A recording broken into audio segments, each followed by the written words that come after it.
Hey fam, I'm just gonna wait a minute till some people join. Um,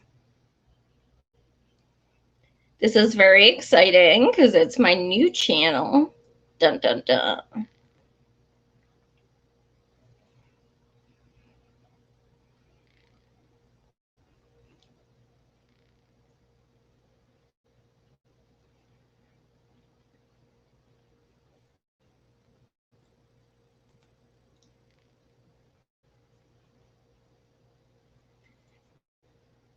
I'm gonna post on the Twitter that I'm live.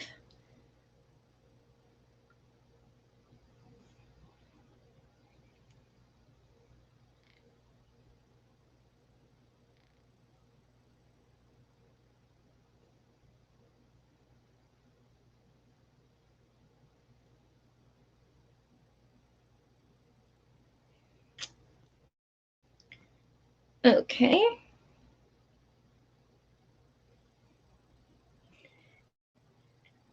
Okay. All right. So we have a few people watching. Okay. All right. So we have a few people watching. That's me. All right. Let me just share this sucker on Twitter and we will get going. Thank you guys so much for tuning in. This is very important to me because, as many of you know, I have been doing a show for over 4 years. But all of my shows have been with organizations. So I finally got the nerve up to go off on my own, and it was a big decision, but I'm so glad that I did. So tonight is the first show of that. So please definitely smash that like button, share, and encourage people to subscribe, because I need to hit 1,000 subscribers before I can start to monetize. So please get the word out. And thank you to the 500 something who have already subscribed in like the past 3 days. So I appreciate it.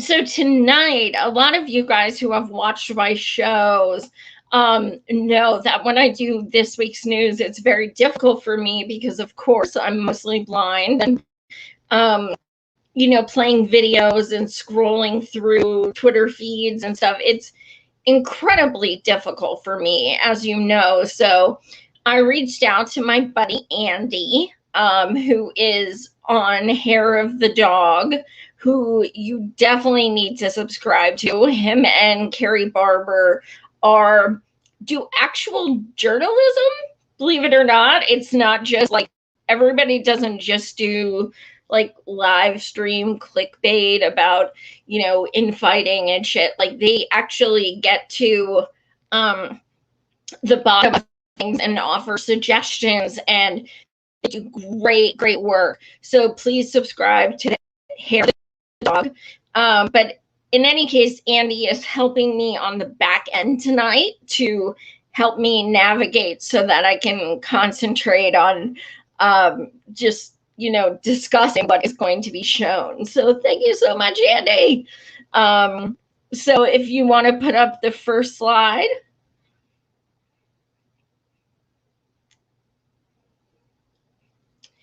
Okay, so this was Ewan, whatever the boss's name is. He has attacked me many times, especially over Force the Vote, things like that. So, but he considers himself a journalist, but he's not. He's a rich white dude who I'm sure has great health insurance. But essentially, this time he attacked me. He, of course, didn't tag me. He never does. He just shared a screenshot. And in one tweet with a long run-on sentence, he literally got everything wrong. So what happened was I reached out to End the Damn Wars protest and said, give me two people who are your organizers, and I want to discuss, the march is coming up on September 11th. So I was given 2 people. One of them I knew, other one I hadn't heard of. His name is Magnus. Didn't know who he was. Then about an hour before I went live with the show, somebody, reached out to me and said, like, he's bad news, stuff like that. And unfortunately, I did, just say, oh shit, okay, I'm in a panic. I'm just going to cancel. And I got a lot of blowback for it, and I understand why. And, I thought about it all night, and then I woke up the next morning and I said, why the hell would I cancel this? This is about wars. This isn't about his individual life. This isn't about where he stands politically. This is about him being anti-imperialist, him being against wars, him being part of the LGBT community, standing up for people who are being killed in wars. This is about these things. I hadn't ever heard of him. So I reached out to him and Andrew, the other person I was going to interview, and I said, you know what? I apologize. I understand why people were pissed, because as a journalist, I can't just only have people who I agree with all the time. That's boring. And it's not my place to necessarily judge people without even knowing them. So I asked, can we please do it tonight? Which was the day after. And they were so completely understanding and nice. And I gotta say, it was one of my favorite shows I've ever done. It was so in depth about the MIC, about poverty, about money and politics, about killing Black and brown people for oil. I mean, it was just such an amazing discussion. So that was why I changed my mind and said, you know what? I'm told he's been on a hell of a lot of leftist shows, like Fred Hampton Leftist, Jimmy Dore, like all shows I've been on. So I'm like, why are they cool with it and I shouldn't be?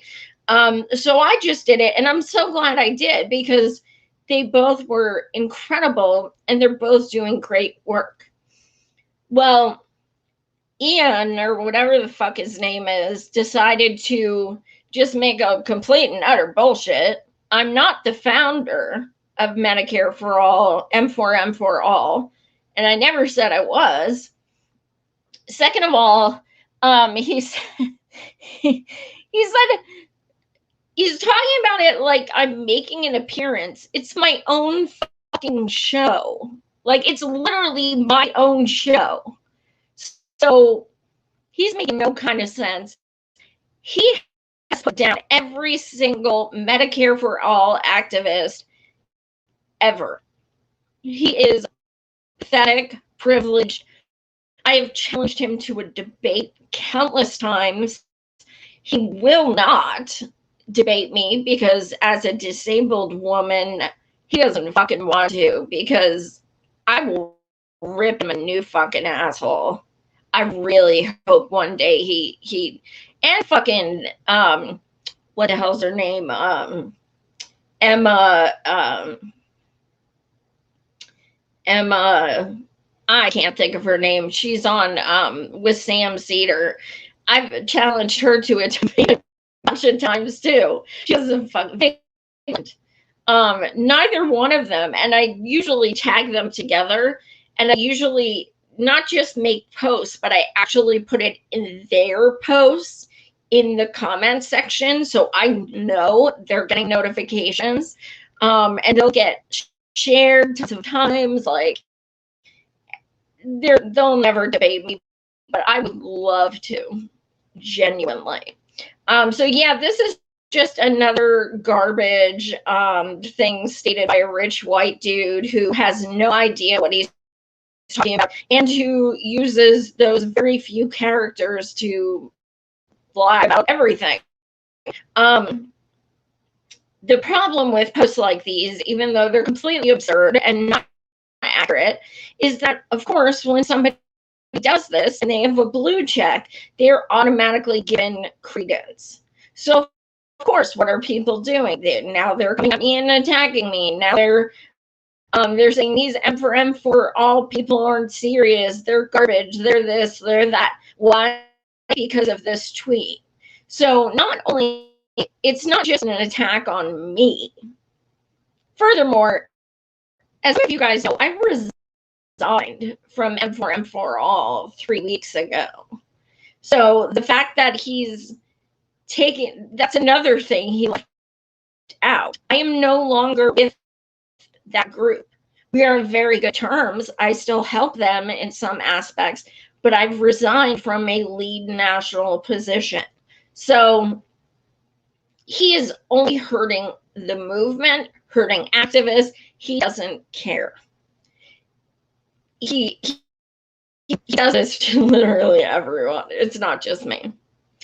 So the thing, I do want to play a clip of Socialist MMA, who's Nick, and Jimmy Dore. Now, Nick has been on my show several times, and you know, I was on Jimmy's show last month. And out of all the interviews I've seen both of them do, this one nailed it so hard. And it is the exact reason why I am so glad that I rescinded my decision to not have that show. Oz, can you play the video? There's so many people that are deeply unserious when it comes to building a movement and actually challenging power, and that shows when we have these conversations. My brother RJ on Revolutionary Jargon had Magnus on, and they was promoting the End the War protest, a direct action that they are doing to protest the wars.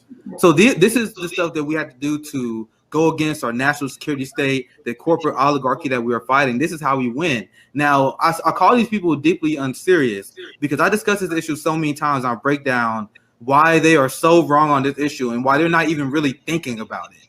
So you know what we say all the time on Black Twitter, and you know what a lot of people agree with me on? It is not Black people's job to convince white people not to be racist. Now, let me repeat that. It's not our job to do that. It is the job of the white community to get white allies and turn them to not to be racist. Now, if we do that, I do that sometimes because it's kind of fun and it's pretty easy to do actually when you connect people on issues. And this is why a lot of people who are against building these class solidarity lines, look at where they're from. I noticed this. You look at where they're from. They're all from New York, California. They're in deep blue states. They live in deeply white suburbanite communities where they're not really exposed to the working class on either side, the Black working class, the white working class. I sold cars in Kansas. I traveled for the Bernie Sanders campaign and knocked on countless doors and talked to countless conservatives. And people who don't have these conversations, they have this view of what someone who is conservative is. They think everyone who is conservative, they think they like Ben Shapiro. They think like Dave Rubin. They think they're like any of these Fox News, Jeanine Pirro, any of these Craig Bill. Like, that's not the average conservative voter, whether you believe it or not. I know because I actually talk to these people. You guys need to go out and touch grass and actually have real conversations with people. Because a lot of these people, and I'll give you guys an example of a white ally that I approve of. My friend Rob, he here in Kansas City, he has a lot of racist family members. And you know what liberals do? And they think they have the moral high ground. They say, oh, I will never, ever associate with racists. I will never talk to them. And my response is, you're not helping me. You're not doing nothing to help me. But what he does, he actually converts these racist people to leftists. Now, if they was to follow what they criticize you for, they would say, oh, you shouldn't even be talking to these people. So we shouldn't even have net gains. Isn't that what we're trying to do? Remember when Bernie ran, we used to brag about the amount of Republicans that used to support Medicare for all. Right. I used to brag about that, but now people are like, oh, you getting Republicans to organize with Medicare for all? I thought that was the goal. So when I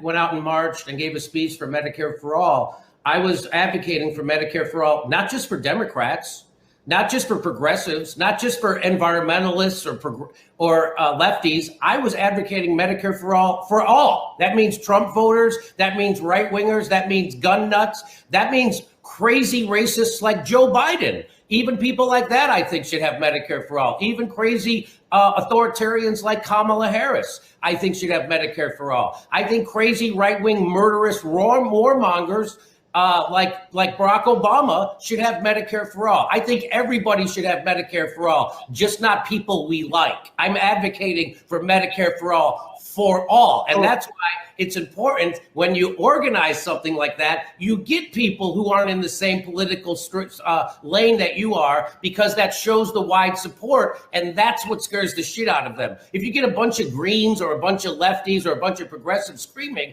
they can ignore you. But when you get people on the left and the right and the middle screaming, it's harder to ignore those people, and that's why they have to squelch that even harder. And they have to make people like me, who are actually marching and speaking out for Medicare for all, to try to make people think I'm some kind of a sneaky right-winger, as I'm advocating for ending the wars, Medicare for all, living wage, and student debt relief, and ending the drug war. Somehow they want to conflate that into right-wingerism, as they get in the way of people like us trying to get a vote on Medicare for all. When the Young Turks and the Intercept, Ryan Grim, ran interference against Force the Vote, what they were doing was they were keeping us from health care at the aid of the establishment. They were protecting the establishment from actual activists. And if that wasn't true, if that's not true, where was Ryan Grim and Cenk Uygur and the Young Turks during the 50-state Medicare for All march? What is the reason why they weren't out there? There is no reason, just like there still is no reason why they shouldn't be for Force the Vote. There was never a legitimate reason. The only reason is they're in bed with the people they're pretending to advocate against. Cenk Uygur's in bed with the establishment. Jeffrey Katzenberg doesn't give you $24 million if he thinks you're going to upset the apple cart. He gave that to Cenk Uygur because they are controlled opposition, and we got to call these pieces of shit out all the time. If you try to build a movement to get Medicare for all, if you try to build a movement to end the war, they'll say, "Oh, look, Red Brown Alliance." Yeah, Red Brown Alliance. That's their go-to.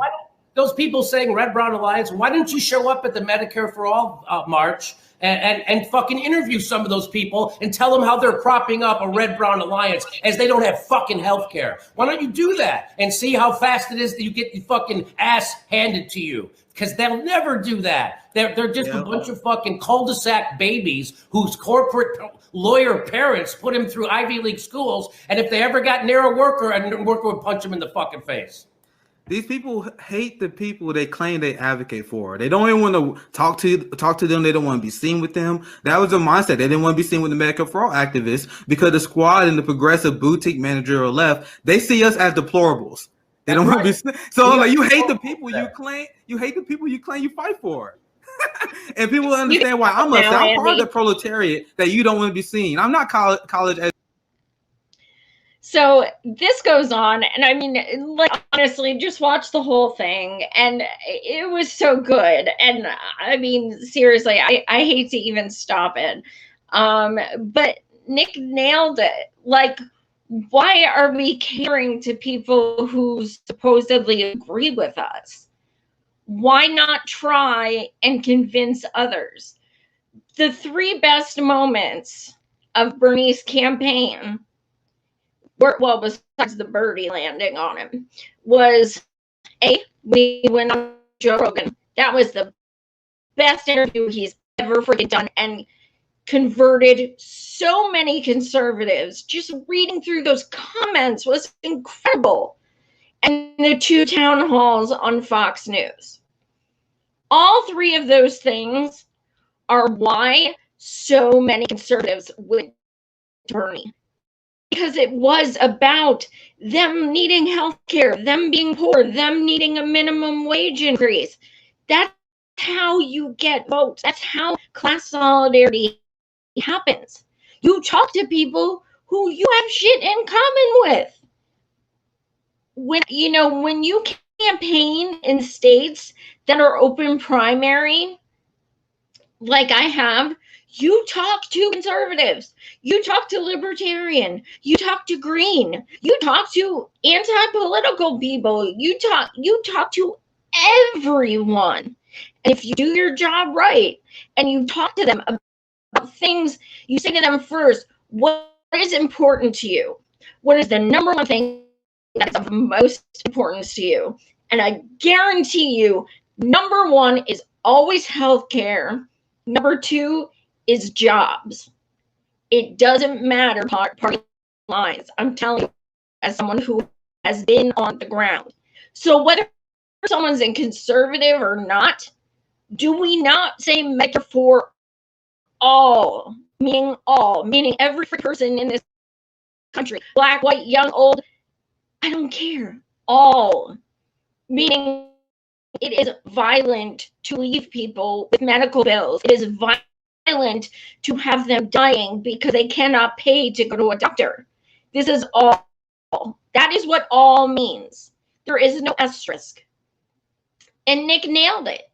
Like, why are white people boutique left so pissed off about us having someone like Magnus on because he may have some conservative views or what have you? I didn't talk to him about it, to be quite honest, so I'm not really sure.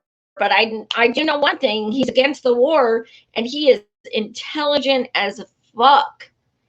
And we had an incredible, conversation about wars. And we're talking about issues. Too many people don't want to focus on issues. They want to talk about defending their heroes and, don't protest that way, but then never give you an alternate way. You didn't want us to force the vote. You didn't want us to march in 56 freaking states, or 56 locations nationwide. Now you don't want us filing a human rights violation with the United Nations. Sorry, we're doing it anyway. But what do you want? We don't know. Because every time we ask you, what should we do instead? Crickets. Every freaking time. Every time. I don't care who you are. Anytime you go in, you ask someone that, you will just be blocked. You're going to be blocked. No one wants to have a conversation about it. They just want to tell you you're doing it wrong. And why is that? Well, it's easier to sit on your ass and be a slacktivist. But also, what it comes down to, these hive people in Miami, the people like that who are unserious, as Nick said,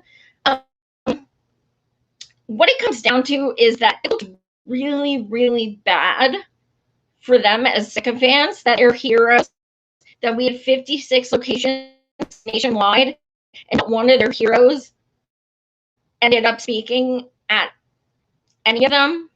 That looks bad for them. That's why they wanted to take us down. Because, well, now we can say AOC didn't come because you're this, you're that, and the other thing. And it's absolutely pathetic. You are either someone who supports the issues, or you are someone who is about, propping up these people as heroes. It's that meme I love so much, that pretending politicians are your friends is like pretending the stripper really likes you. That is what people sound like. Like, they're not your friends. They're not. I know you want them to be, and I know that kind of kills your narrative. But, I mean, the fact of the matter is also, if you don't like who people have on their shows, start your own. Nobody's telling you to watch ours. Start your own. We'll see. Is it good? I don't know. But be prepared for people to go at you and tell you it's not, regardless. Andy, can you bring up the next slide?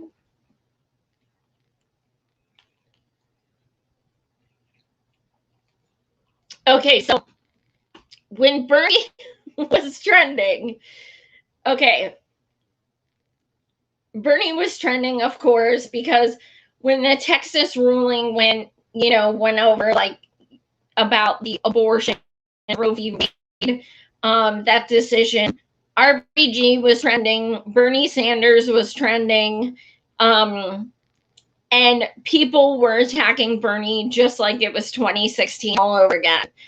Bernie bros, everything was Bernie's fault. Like, it was incredible. Like, the Democrats literally have the House, Senate, and the White House, and you're blaming some old dude who fucking lost. Okay, do you know how stupid you sound?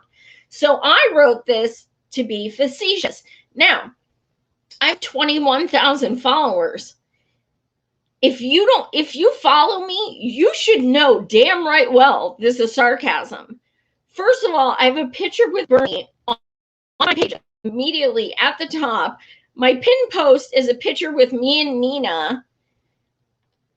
And I was just getting ripped a new asshole for saying this. I'm like, I am a Bernie bro, you fucking idiots. But as you can see, almost 19,000 shares, or not almost 19,000 likes. And I start going through some of them randomly. They were all shit libs. All of them. Every single one. I had all these people follow me with blue waves and hashtag resist. And I just started replying to a bunch of them with a link to my parody book. I'm like, here's my parody book about people like you. It was, I mean, I don't understand. To me, it's so obvious that it's sarcasm, but I put a post immediately underneath it that said, this is sarcasm. I wrote Bernie in both times, blah, blah, blah. Like, I just still, people were tagging Kathy Griffin, like, yes. I'm like, oh my God, do not tag that bitch on my post. So yeah, it kind of, it was, I thought about deleting it, and then I thought, nah, I want to see how high this goes. Yeah, that's very sad, very, very sad. Andy, you can put up the next one.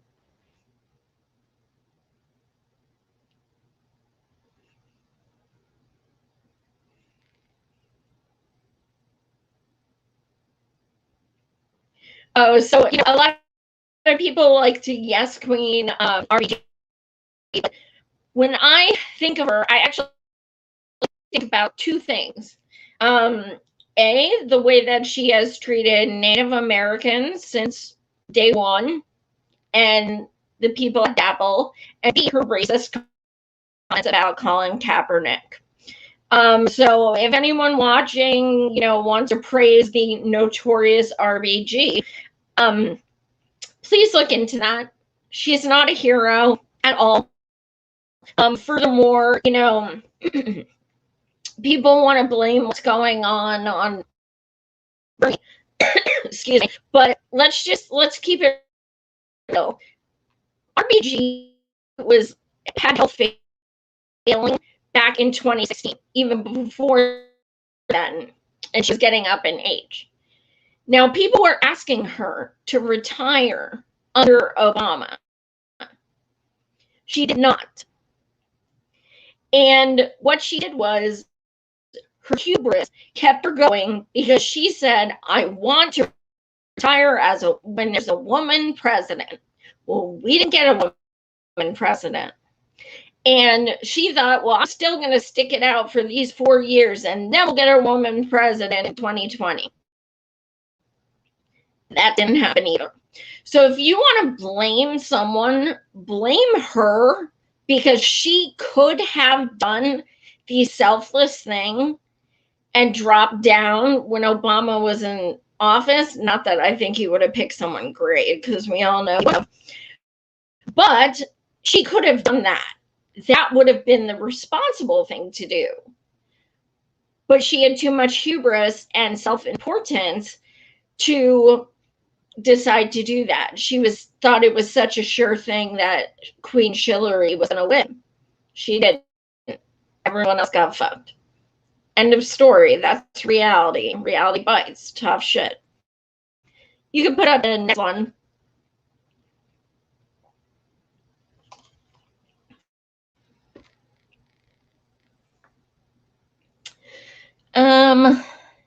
Oh, okay. So this drummed up a lot of comments, and they weren't exactly nice, but this is a fact. And there's articles to prove it. Planned Parenthood, so you know their donations are record high right now, and I get it.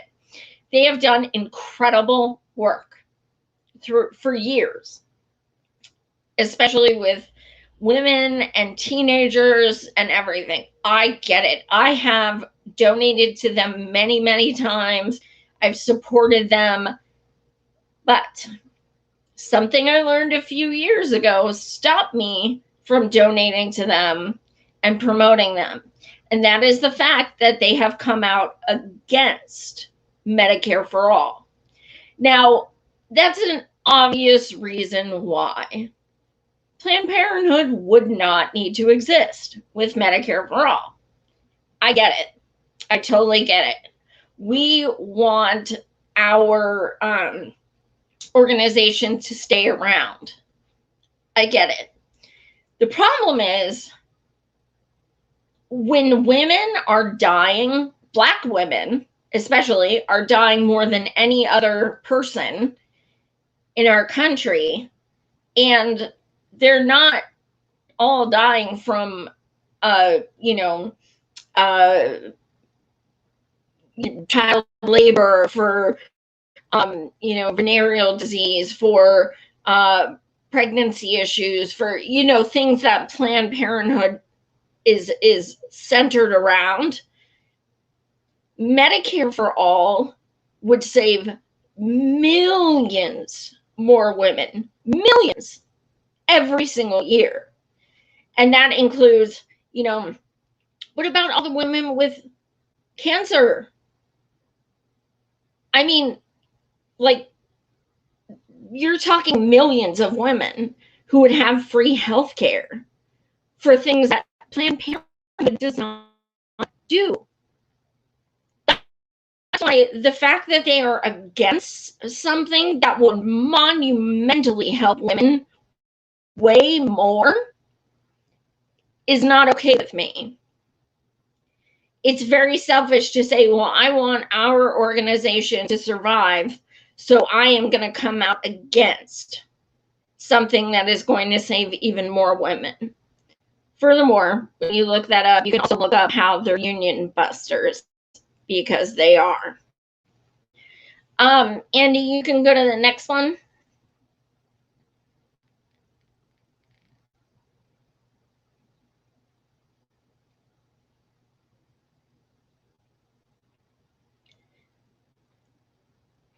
Oh, okay. So in 2016, when I was at Occupy DNC marching for 6 days in Philly at the convention, and we saw like just tons of shitlery. That's when I really started waking up.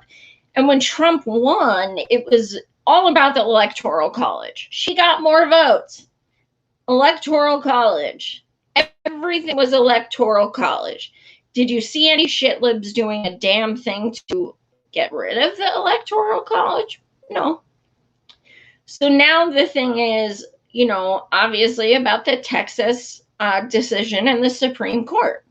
Are they doing anything to get term limits? We've been talking about it for years. Are they doing anything? No. Are there even so much as petitions or anything? No. So that is something that I definitely encourage people to respond with when you see people who are like, these leftist purity tests, blah, blah, blah. And, what are you going to do about it? What? You have one march a year that is corporate funded, and you wear these pink pussy hats like it's a damn parade, and that is supposed to be your activism. You wear Hillary buttons even though she's married to a damn rapist. That's so women friendly. Yeah, you're a total activist. Then you go to brunch afterwards. So maybe try doing something. I know it's a lot to ask, and it takes actual effort, but at least then you can feel like maybe you will try and make an actual change instead of just bitching and moaning on your ass all the time. You can put up the next one, Andy.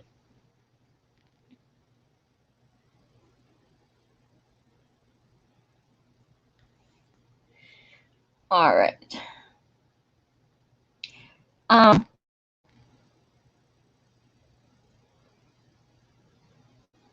Yeah, I mean, this kind of touches on what I said a few minutes ago. We voted, well, not we, Democrats, and vote blue no matter who voted all these people in, and the Supreme Court decision still happened. And I think it's another instance of when people need to wake up and realize direct action is so much more important than electoral politics. I'm not saying don't vote. I'm not saying it's one or the other. I'm saying that a women's right to vote, LGBTQ, solidarity, civil rights, George Floyd, protests, all of these things were actions. They were not from electoral politics. When has electoral politics truly, truly made systemic change? I'm not talking about for one state or one item. I'm talking about systemic change all across the board, every state. I can't think of any. So yes, try to get people in there, who are better or what have you. But how's that working out so far? What is the progressive caucus doing right now? Besides absolutely nothing. They can't even bother to tweet about things that matter. Andy, you can put up the next one.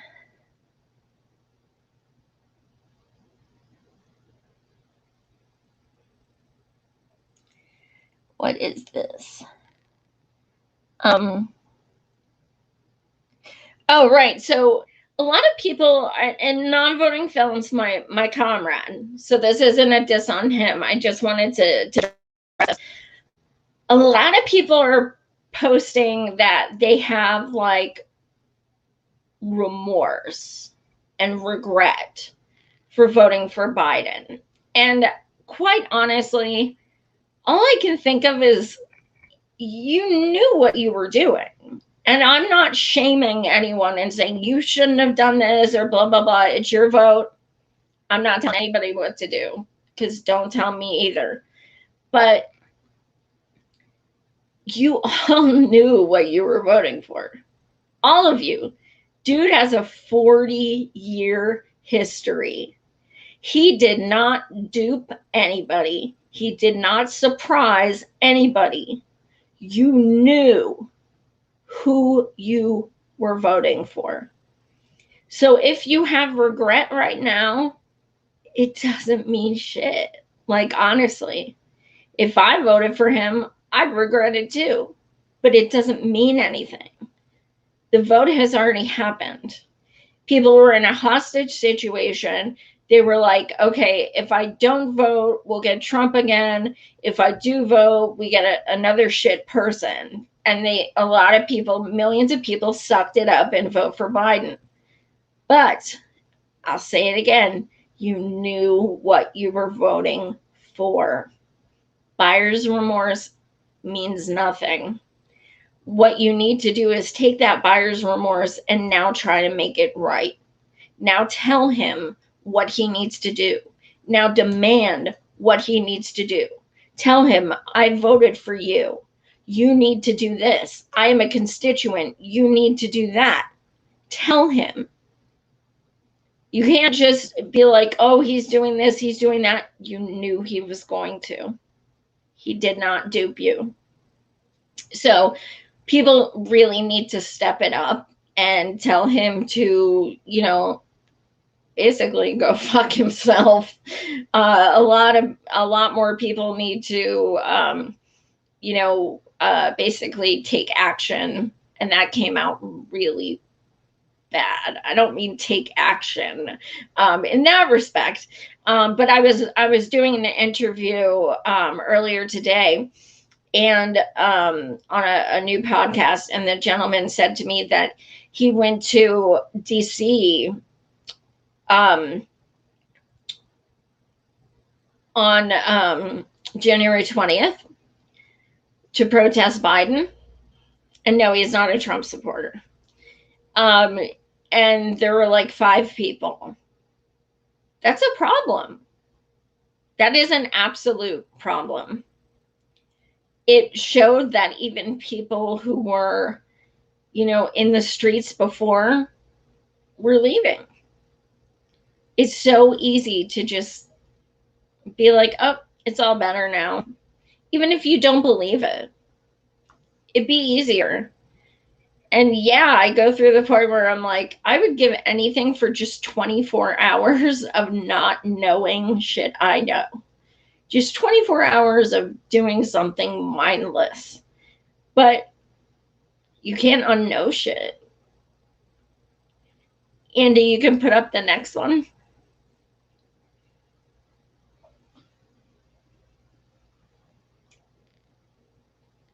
What's this?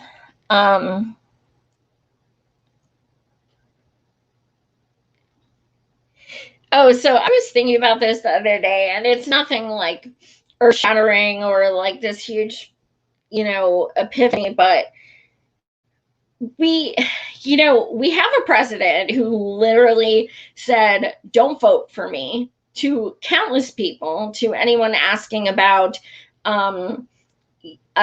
anything like Green New Deal wise, or anyone asking about immigration reform.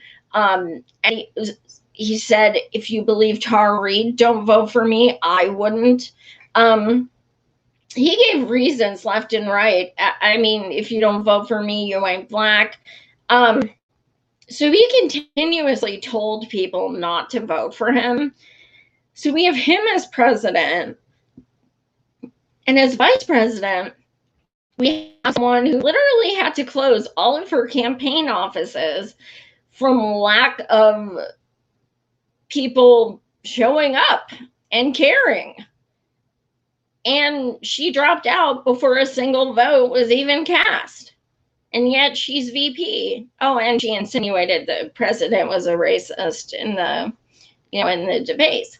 So this is so insane to me that the 2 people in the highest office were not wanted. They weren't wanted, but they are there. So to me, this is another example of how electoral politics ain't it. Andy, you can put up the next one.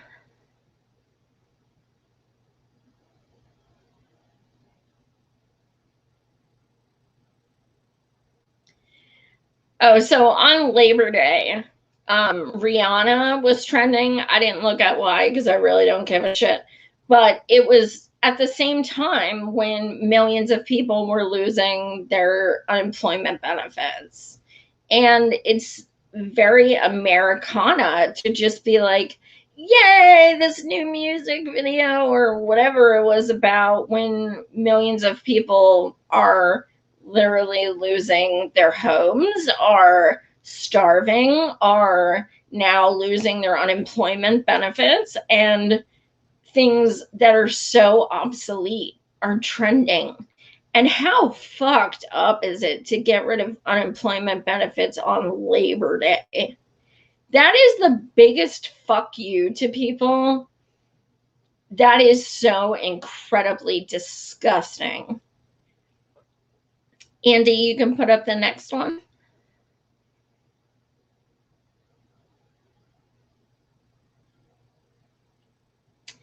Oh my God. I thought this was fake. I honestly thought it was fake. I had to research it. It's not fake. It is 100% real. Why Alyssa Milano is the person to speak about anything having to do with women after she shamed and harassed and slandered Tara Reade. She made a complete mockery of Me Too. She made a mockery of the Women's March. She's married to someone who works with pedos. I don't know if I could have picked anyone worse. And here's Jayapal. Jayapal, who is progressive. And so what credibility does Alicia Sholano have that she could be a spokesperson? For what? I mean, maybe try talking to people who are everyday people, who are poor people, who are the ones who are actually going to be affected in Texas. How about that? But no, let's pick fucking Alyssa Sholano, the privileged freaking sociopath who disregards women, insults women, slanders women, and don't say shit to Rose McGowan, because that's my girl. And I PM'd her as soon as I saw this, and Rose has told me to run against her because Alyssa Sholano has actually said that she's considering running for office, which basically terrifies me. And if that happens, I just give up altogether. I just give up. Like, there's no coming back from that. The fact that she's even entertaining it is so disturbing.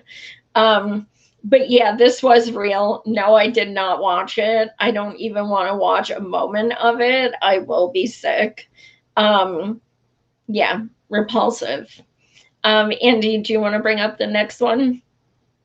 I think I have a couple more Jayapal because she's just a hot commodity this week. Okay, so let me see here. Oh, okay, so is, talking about lowering the Medicare age to 60. Now, yes, millions of people are between 60 and 65. However, while lowering, Medicare 5 years is good for those people, this is the person who did the Medicare for All bill, Medicare for All bill. Furthermore, Medicare is still not a good plan. It is better. There's no hearing, there's no eye care, there's no dental, there's still copays on pretty much everything, prescription drugs, things like that. So the idea of Medicare for All is national and improved single payer Medicare for All. That is not what this is.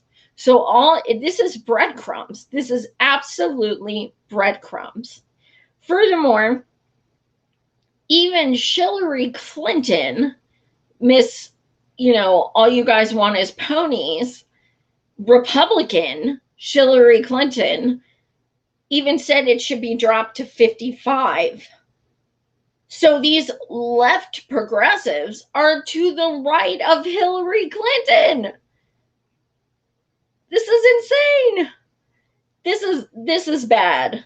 And need to remind you that Jayapal was asked two months ago by a journalist, if you had to give Biden a grade right now, what would it be? And she gave him an A. So yeah, that was pretty telling, pretty interesting. Ozzy, you can put up, or excuse me, Andy, you can put up the next one.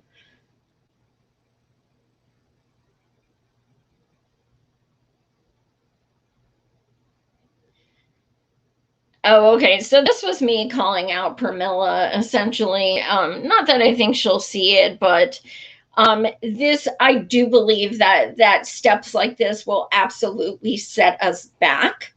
I think that, these breadcrumbs are designed to, Republicans now, if Medicare for All ever gets to the floor, Republicans will say, well, you just got it lowered by 5 years. That's what this shit does. It does not help as much as it needs to. It actually sets us back, because then people who are against Medicare for All and all about incremental change are satiated with this, and they're like, well, we just did the bare minimum. So this is actually hurting us, which pisses me off. All means all. It's excuse me. So yeah, when you see the person who wrote Medicare for All coming out and being hyped because they want to lower it to 60, that's, I don't even know if I'd say disappointing, because it's also expected anymore. Andy, do we have any more slides? I think that could be the last.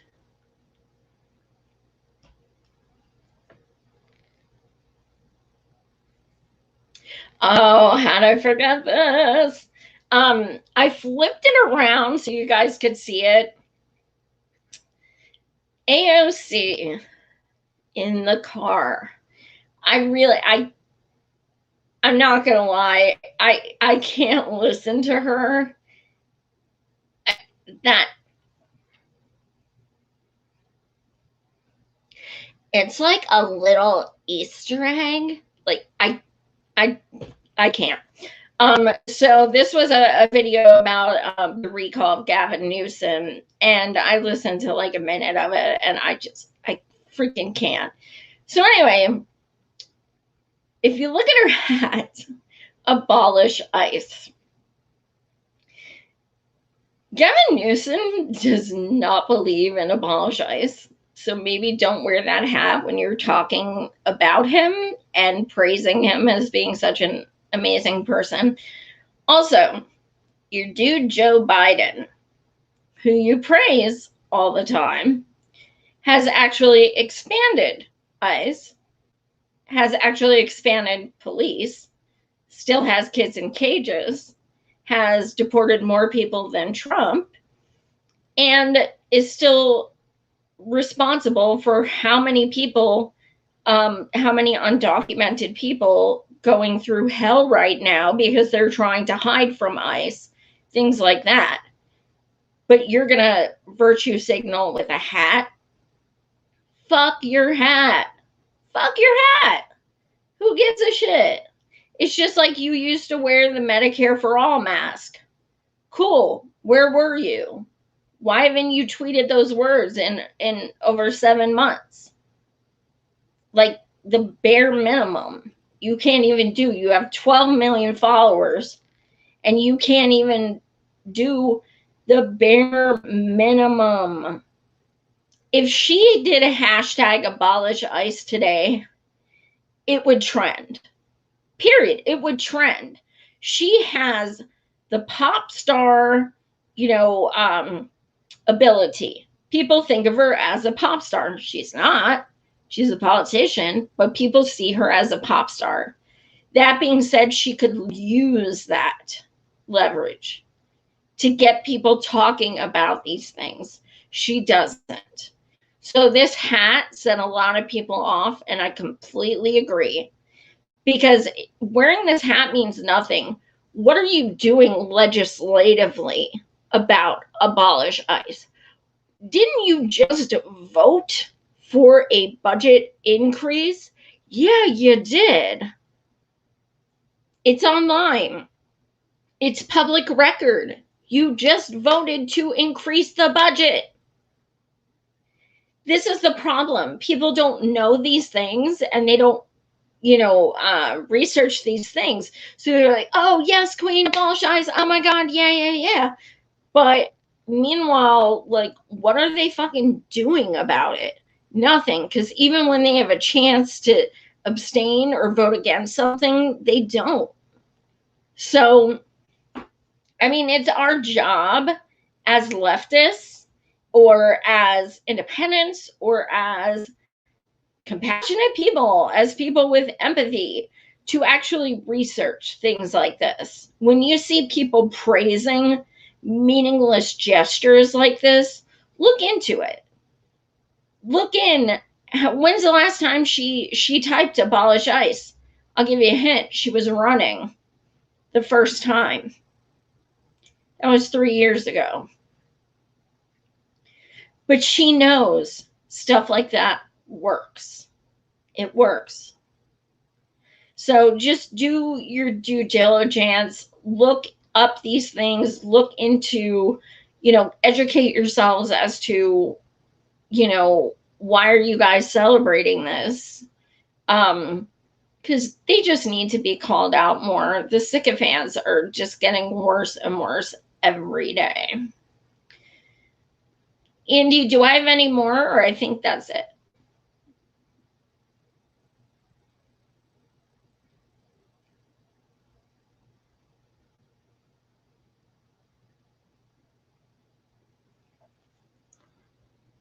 Okay, that is it. Thank you so freaking much, Andy, for helping me. As you guys can see, if you've watched my other show, that went a little more smoothly without me having to do that as well.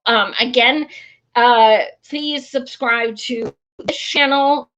This is where all of my shows will be from today on. I also added over 400 back episodes that you can find on this channel under playlists, and also appearances I've done on other shows. Also, please subscribe to Hair of the Dog, Andy stream. That's super good. And I am doing a roundtable panel discussion with Jay on Fred Hampton leftists every Wednesday at 8 p.m. That started last night. It was a lot of fun. So I'm looking forward to doing those as well.